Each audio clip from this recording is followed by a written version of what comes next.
Por unos segundos salimos de la contingencia política nacional para hablar de otra vorágine, pero una vorágine mundial. Vive el planeta entero en esta competencia por desarrollo de la inteligencia artificial, los debates que se están dando en torno a la regulación, dónde están los principales desafíos, cuáles son los riesgos. Vamos a estar hablando del panorama completo para la inteligencia artificial con Paula Aguirre, doctora en astrofísica, académica de la Universidad Católica e investigadora principal en el Centro Nacional de Inteligencia. Paula, muy buenos días, ¿cómo estás? Bienvenida. Hola Patricia, buenos días, muchas gracias por la invitación. Gracias por acompañarnos, Paula, porque además estos temas nos interesan muchísimo. Un debate que se está dando en el mundo entero, en un momento además donde distintas organizaciones, distintas empresas están en una especie de competencia por ver quién desarrolla la mejor plataforma de inteligencia artificial. En ese contexto, ¿qué análisis hace usted de esta disputa que vemos a nivel mundial? Bueno, estamos efectivamente en una época de desarrollo muy acelerado de la inteligencia artificial y es un tema que por lo tanto está siendo ya recurrente y parte de las conversaciones en todo ámbito, desde la ciencia hasta la política y nuestra vida cotidiana. Y en eso justamente ha sido muy interesante que el desarrollo en este caso ha sido impulsado en los últimos años muy potentemente por grandes industrias, o sea, grandes empresas como Google, Microsoft, en general todos los como gigantes del mundo tecnológico. Y eso es por varias razones. Uno, porque ellos tienen, por supuesto, bueno, los recursos que son fundamentales para albergar una infraestructura tecnológica del nivel que se requiere para desarrollar la inteligencia artificial como se está haciendo ahora. También tienen el acceso a los datos, que son fundamentales para entrenar algoritmos de inteligencia artificial. Y tienen también, bueno, en base a eso también han construido equipos de capital humano súper avanzados. Así que se ha dado ahí un círculo virtuoso que yo creo que hay que mirarlo desde el punto de vista beneficioso, en el sentido que la competencia siempre genera que el avance sea más rápido y en esta tensión por lograr ser mejor digamos, el competidor, se está logrando avances a un ritmo que en verdad yo creo que ha sorprendido a todo el mundo. Ahora, Realmente hemos logrado cosas que a lo mejor hace 3 años pensamos que íbamos a lograr en 5 años y ya están acá. Así que, claro, esto ha acelerado todo y el que tengamos además esta competencia tan rápida por los desarrollos de estas plataformas, Paula, no deja a todos tranquilos. Siempre hay advertencias nuevas, riesgos que aparecen, incluso en su momento esta carta por muchísimas personas destacadas que pedían de una u otra forma que le pusiéramos un poquito la pata en el freno a todo este desarrollo de inteligencia artificial. ¿Cuáles son los principales riesgos que usted ve en esta carrera de desarrollo? mira, yo creo que la inteligencia artificial, bueno, es natural que al haber un avance tan rápido genere cierta escepticismo y un poco de, digamos, como reticencia a veces en las personas, porque también no todos necesariamente conocen y hay un trabajo ahí también de explicar exactamente qué es la inteligencia artificial, para qué se puede utilizar y cuáles son sus beneficios, que son enormes, y también, por supuesto, sus potenciales riesgos que hay que estudiar, mitigar y controlar. La inteligencia artificial, al final, como toda herramienta tecnológica, va a revolucionar muchos aspectos de nuestra vida y yo creo que o sea, indudablemente los beneficios van a ser enormes en todo ámbito de cosas, en todo ámbito de desarrollo y para todos los países, ¿ya? Pero lo que hay que asegurar sí es que también, tal como queremos potenciar los beneficios, tengamos también muy a la vista cuáles son los potenciales riesgos que puede tener, como de nuevo, toda tecnología puede ser siempre mal utilizada. Esta es una tecnología más que efectivamente puede ser mal utilizada, pero está en el control de nosotros como sociedad, asegurarnos de que el camino no avance hacia allá.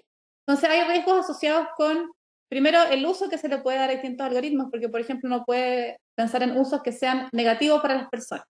Y en general lo que está como principio en la base de las comunidades que están desarrollando inteligencia artificial y promoviéndola es que la inteligencia artificial sea un beneficio para las personas. Es un principio transversal. Y hay que evitar, por ejemplo, un uso que altere, no sé, que por ejemplo manipule el comportamiento de los niños o que tenga implicancia en términos de control de las personas en tiempo real. Esos son usos que son de alto riesgo y que no se deberían permitir. Por otra parte, hay riesgos asociados no a la intención de uso de la tecnología, sino que a cómo se ha construido esa tecnología. Y acá son cruciales los datos, porque los sistemas de algoritmos de inteligencia artificial son sistemas computacionales que han aprendido o que han sido entrenados para realizar ciertas tareas en base a un enorme conjunto de datos de entrada. Y si esos datos están construidos de forma que representan sesgos, por ejemplo, o que excluyen a partes importantes de la población o a partes importantes de las personas a las cuales ese mismo algoritmo va a afectar, entonces, naturalmente, los resultados de la aplicación pueden ser negativos. En ese mismo sentido, lo del algoritmo y los datos, Paula, ¿cuáles son los desafíos éticos que hay detrás? A ver, hay desafíos éticos un poco en esta misma línea. Lo primero es evaluar el riesgo de los distintos algoritmos. ¿Ya? Ver efectivamente, dependiendo del nivel de riesgo de la aplicación, ahí llegar a un consenso de cuáles son esos riesgos y cuáles son los usos que como sociedad queremos favorecer y cuáles son los usos que queremos, digamos, desincentivar o directamente prohibir eventualmente. Claro. Y los otros riesgos éticos son asociados a los datos, porque, por ejemplo, hay datos que pueden representar sesgos, por ejemplo, relativos a sesgos de género, a sesgos de distintos grupos étnicos, sesgos de grupos también demográficos, por ejemplo, si pensamos en datos que vayan a ser entrenados para algún algoritmo, por ejemplo, a utilizarse en salud para hacer algún tipo de análisis diagnóstico, eh, puede que esos datos, por ejemplo, estén sesgados hacia ciertos grupos que a lo mejor no han sido estudiados o no han sido recogidos en la literatura, mujeres, niños, etcétera, y que por lo tanto sus diagnósticos no van a ser adecuados porque no van a estar el algoritmo no va a estar bien entrenado para enfocarse en ello. En usos también que son, en fondo, usos que son relativos a tomas de decisiones que afectan a personas. Por ejemplo, tomas de decisiones en términos de contratación de personas para un trabajo, asignaciones de crédito, incluso, por ejemplo, usos que puedan ser en el contexto de un sistema legal, donde se utilicen algunos algoritmos, por ejemplo, como apoyo en alguna fase del proceso de juicio, por ejemplo. Ahí necesariamente hay que tener un muy buen manejo tanto de los datos que fueron utilizados para entrenar el algoritmo como de los posibles resultados que ese algoritmo pueda entregar para asegurarse de que esos resultados nunca vayan a perjudicar a determinados grupos, sino que Bueno, siempre sean de beneficio para todos. esto quizá se liga con el tema ético, pero tiene que ver más con una de las últimas advertencias que hemos escuchado.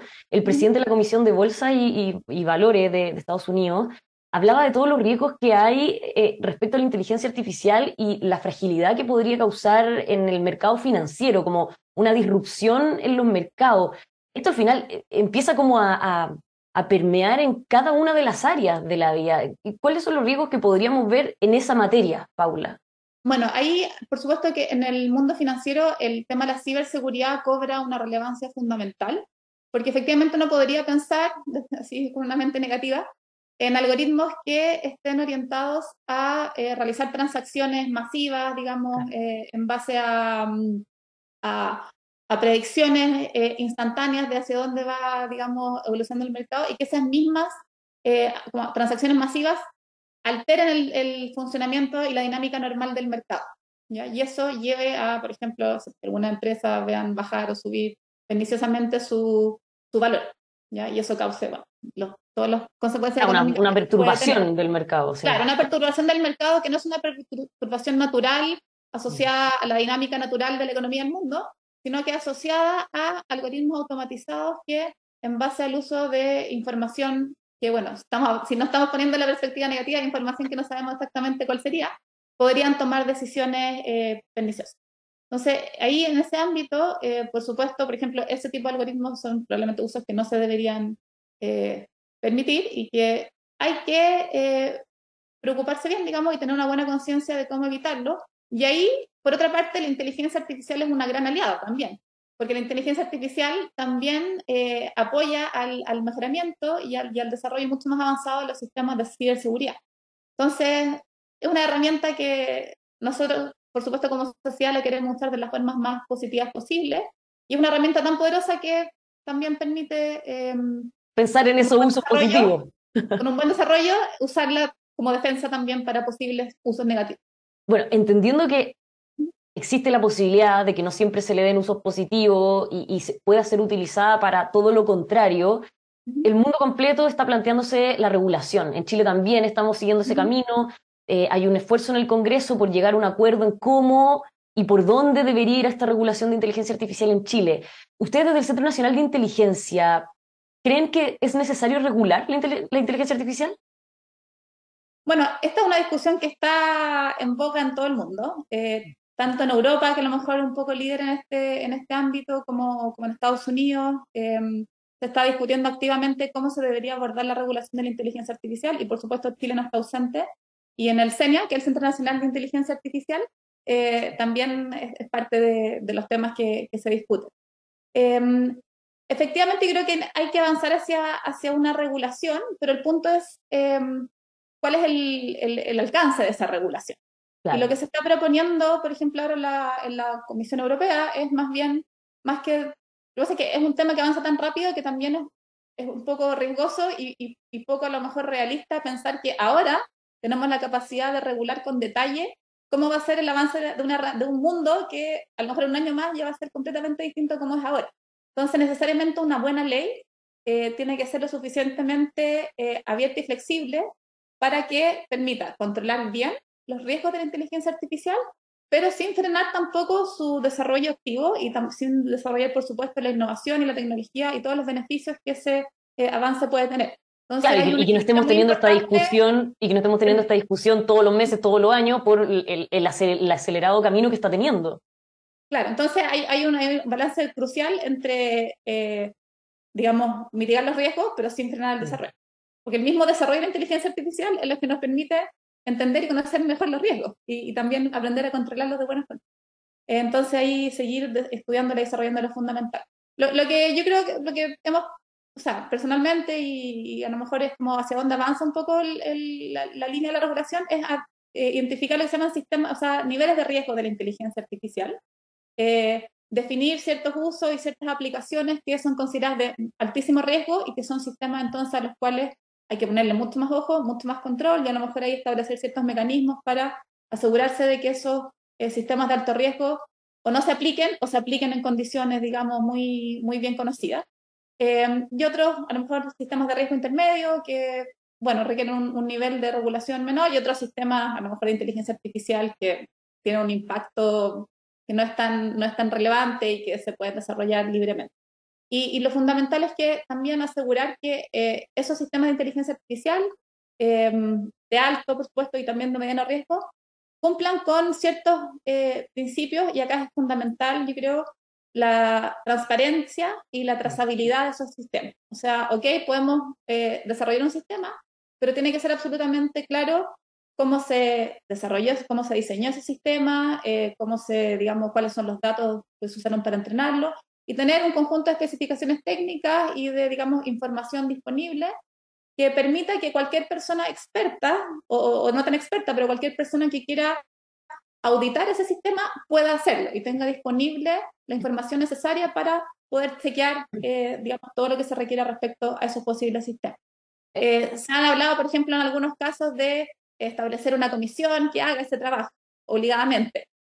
A mí me parece, yo creo que eso es poco realista y puede tener consecuencias al final mucho más negativas, decir que hay una comisión o un organismo encargado de controlar el desarrollo de esa inteligencia artificial, sino que es mucho más al revés, mucho más abierto y también más, digamos, más eficiente, yo creo, y más efectivo, más que obligar a que un organismo haga la revisión, dejar disponible toda la información y asegurar que la inteligencia artificial sea lo suficientemente transparente para que todos quienes quieran puedan hacer esa revisión, digamos, y ese control.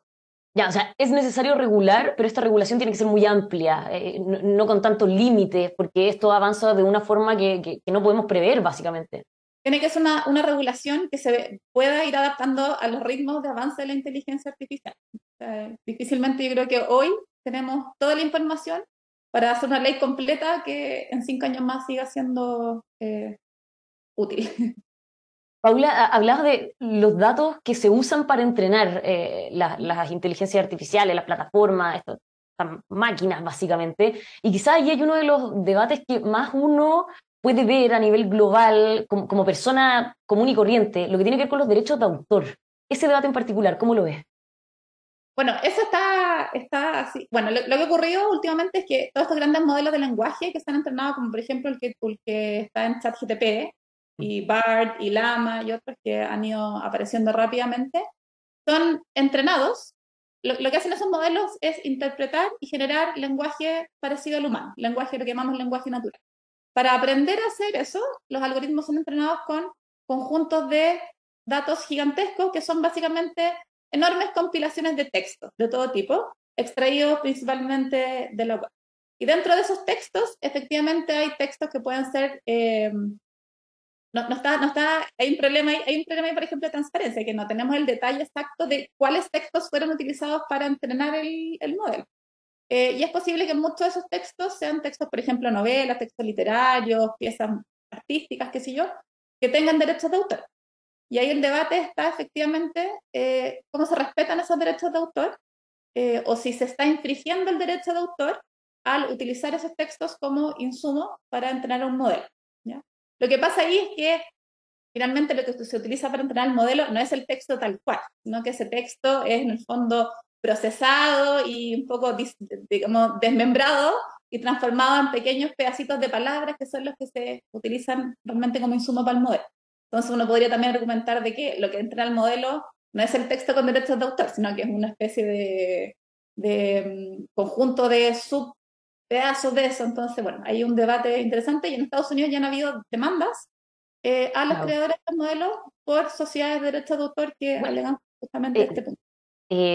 inteligencia artificial haciendo canciones de artistas que ya existen, o cuando uno les pide que hagan algún dibujo y evidentemente se nota que está la mano, el pincel de un artista que conocido o no tanto y que hemos visto en redes sociales que dicen como, oye, pero eso es prácticamente Me un están dibujo mío. copiando. Claro.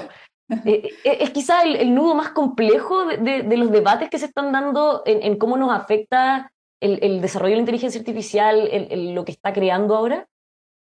Yo creo que es un debate que está muy activo, pero yo creo que también parte un poco de esta como sensación media como de nervio intenso que aparece cuando hay un aceleramiento muy rápido de una tecnología. Claro, que Porque claro, la de la noche a reacción la inicial, mañana todos nos empezamos a sentir un poco obsoletos. claro, la reacción inicial es como esto me va a reemplazar. Y me imagino que lo pensamos seguramente, lo pensamos los profesores, por ejemplo, en la academia, seguramente lo piensan también los periodistas y los comunicadores, porque había incluso, no sé, por ejemplo, ejemplos de conductores generados por inteligencia artificial. Y naturalmente, por supuesto que los artistas, el mundo artístico también ocurre lo mismo. Yo creo que eso va decayendo en el tiempo en la medida que uno conoce con más, digamos, tiene más cercanía y se familiariza más con las herramientas, porque uno también puede percibir las potencialidades, pero también las limitaciones que tiene. Y, por ejemplo, todos los modelos de inteligencia artificial generativa son entrenados con cosas que ya, con datos o con obras o con ejemplos que ya existieron. ¿Ya? Yo creo que en particular en el caso del arte, eh, claro, se puede replicar lo que ya existe, pero yo creo que el valor real de un artista y los artistas que han transformado el mundo son los que realmente crean algo completamente nuevo. Entonces, pensar que la inteligencia artificial va a reemplazar eso, yo creo que es un poco mirar en menos la capacidad humana, porque los artistas justamente tienen esa capacidad que la inteligencia artificial no tiene actualmente, de generar algo nuevo a partir de su creatividad, no a partir de solamente copiando y pegando cosas que ya hizo antes. Por ejemplo, se habló mucho ahora de una nueva canción que se terminó, una canción de John Lennon que se terminó con IA generativa. Y claro, es muy nostálgico y para todo súper emocional y bonito pensar que John Lennon habría escrito esa canción. Pero nadie sabe realmente lo que habría escrito John Lennon, a lo mejor. Y ahí fue Claro, porque pero pongo John otro Lennon sorprendió al ejemplo. mundo. ¿Ah? Pongo otro ejemplo. En algún momento salió una canción generada por inteligencia artificial del grupo The Weeknd y era Ujú. buenísima. A mí me encantó, pero no era de ellos. Y de hecho no se puede guardar, después se bajó, que un problema enorme. Y claro, el grupo decía, entiendo perfectamente que esto esté buenísimo para el mundo, pero me están copiando, utilizan mi voz, es mi estilo. ¿Qué pasa en ese caso? Bueno, pero esos mismos debates han ocurrido con artistas humanos que han plagiado o copiado obras de Claro, otros. pero O ahí sea, sí tenemos ha una existido regulación siempre. clara de qué sucede. Claro. Entonces, por eso el debate de ahora se hace quizás más interesante. Efectivamente, sí, ahí de nuevo la pregunta es, ¿cómo el algoritmo que generó esa canción de The Weeknd, cómo llegó a generarla? ¿Fue porque lo entrenaron con solamente canciones de The Weeknd y entonces ahí se hizo un uso indebido de esa propiedad intelectual para generar un algoritmo? Bueno, ahí entonces Weeknd tendría un punto. Ahora, si el algoritmo se entrenó de otra forma y lo que generó es algo exactamente igual a lo que hace él, bueno, no sé, hay un debate más profundo también de cómo son Claro. las estructuras musicales y qué tan eh, distintas son Sí. la composición de una canción con otra. Y yo no conozco para nada ese Ah, mundo, pero es un debate que de todas formas hay que tener, ese es el punto. Y es muy totalmente. importante y muy positivo que estos temas salgan a flote y que se estudien, se analicen y se lleguen a las conclusiones que se tengan que llegar para que, de nuevo, la inteligencia artificial en este caso ayude al arte y no destruya, por supuesto, y no perjudique a los artistas y no atente contra la creatividad artística. Así que Paula, me parece muy bueno que se debata. para cerrar y como experta, ¿hay algo que a su juicio la inteligencia artificial nunca va a poder hacer, nunca va a poder reemplazar al ser humano? Yo, o sea, es difícil decir, yo sí, yo creo que la inteligencia artificial nunca va a ser tan completa como la mente humana. Y acá los neurocientistas tienen mucho que decir respecto a lo que conocemos del cerebro humano, que también es bastante poco. Pero yo creo que, por lo menos en lo que yo veo a futuro, todo lo que aportan los humanos en términos de pensamiento crítico, análisis, digamos, integral de problemáticas, porque finalmente la inteligencia artificial no tiene la capacidad no tiene conciencia, no tiene conciencia de su impacto, no tiene tampoco la creatividad, de nuevo, que hablábamos no tiene la misma creatividad que puede tener una mente humana, Por eh, ahora. por ahora. Eh, y yo creo que siempre, o sea, yo tengo mucha fe en la humanidad, yo creo que siempre la humanidad va a ir un paso más adelante y se va a ir potenciando también gracias al desarrollo de tecnologías como esta y vamos a vernos obligados a empujar nuestra propia mente un paso más allá. Así que yo Paula, creo que es una mirada más bien positiva de todo lo que la inteligencia artificial nos puede ayudar a lograr, tanto como herramientas como también como impulso al desarrollo de la inteligencia humana. eso, hay optimismo, no, no vamos a quedar todos obsoletos después de esto. No, yo creo que no. Tengo fe en que Paula, no. Es muchísimas, importante pensarlo bien, cómo lo hacemos para que ese sea el resultado final. muchísimas gracias por habernos acompañado, por este contacto. Gracias, chao. A todos ustedes los dejamos invitados a que sigan con nosotros, como siempre, aquí en emol.com.